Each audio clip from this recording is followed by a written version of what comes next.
Good afternoon, honored guests. I teach, family, friends, mom, dad, and of course, my favorite group of people in the world, the graduating class 2014. So, 14, not the best sounding number, or the best looking. I mean, it's not very symmetrical, and we all know how important symmetry is in science. So, I tried to think of something cool associated with the number 14.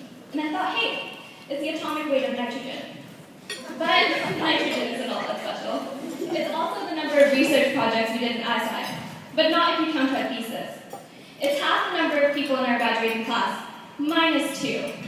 So, I think we can safely conclude that our graduating year is unfortunately thus far numerically insignificant. So before I start off my speech, I would like to ask my fellow graduates to stand up for a moment. So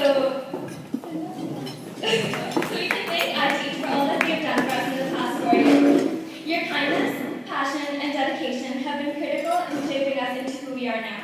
People in our class have gotten into the most competitive programs across Canada and beyond, and I think that stands directly as a testament of all the hard work that you've put in. So thank you very much.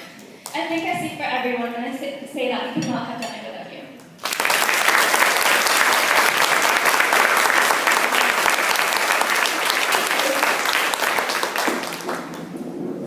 I'm so incredibly honored for the opportunity to speak here today in front of probably the group of people that I respect most in the world.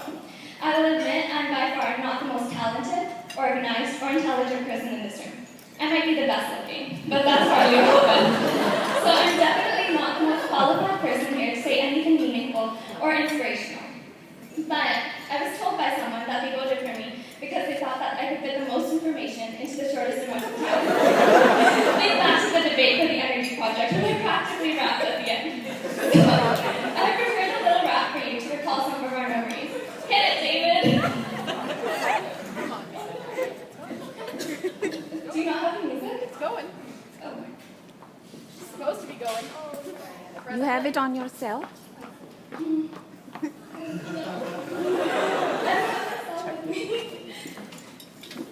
Sorry for the technical difficulties, guys. And we have a savior. It'd be great for me too.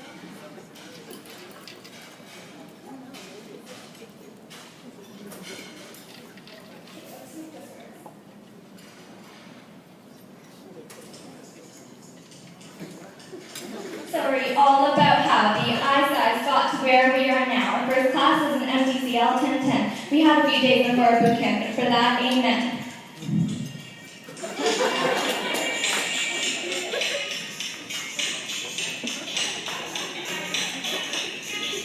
iTeach is where we were taught and amazed, but in iStudy is where we spent most of our days hanging out, working, studying all tools and written units for kappa and kilojoules.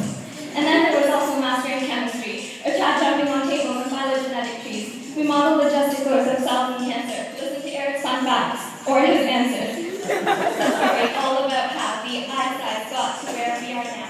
After all the struggles with math, physics, and neuroscience, we still ended up with a bachelor's in integrated science. Okay, so that's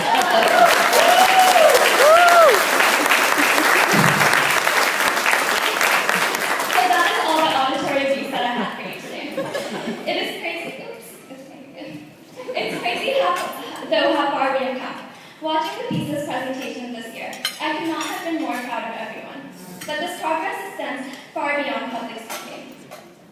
For me, the majority of the change was internal. In grade 9, I developed EDNOS, which is, in the simplest terms, a cross between bulimia and anorexia. Up until this point, I could count on my fingers the number of people in the world that knew about this, so don't be offended if you had no idea. After being on the wait list for the inpatient clinic at the hospital, my spot came in second year university, which was also the peak of my eating disorder. My parents, nurses, and doctor all thought that the best decision for me was to take a year off from school to join the inpatient clinic at the hospital until I was better. However, the last thing I wanted to do was completely link my identity to my eating disorder, and I am now so glad that I made the decision to stay. If it weren't for the emotional support and love that I have been given by every single person in iSci, I could not have, I think, developed the self-acceptance and sense of identity free of an eating disorder that I have now, which after 8 years of struggling, still catches me off guard. You have been such excellent role models for me in the past 4 years. Everyone in this program has such a strong personality, and I couldn't have picked a better place to develop who I am. Although I gained 30 pounds over the past 2 years, and I'm still not 100% there yet, it's the internal change which I can never describe. I won't bore you with details, but whereas before I can go an hour without being tormented by thoughts of food and obsessive thoughts of self-inadequacy, I can now go for days without a thought of my weight, and my personal identity means so much more to me than a number on the scale. And I honestly know the largest part of my recovery to you all. I don't want to take names, but for all those little things that you guys have done for me, my housemates especially, to help pull me out of moments of anxiety and help me rebuild my sense of self-worth.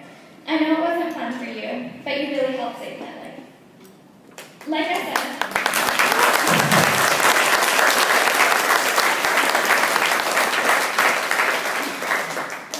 though, my progress is just an example of all the victories everyone in iSci has had over the past 4 years.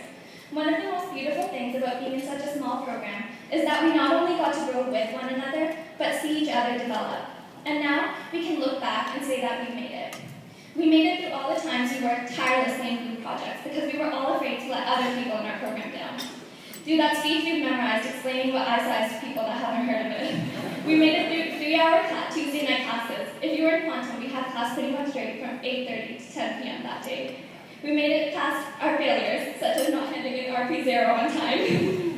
We made it through 7 exams in the span of 2 weeks, which makes our exam schedules now seem like a joke. We made it through getting our classes changed last minute and walking across campus to the next destination.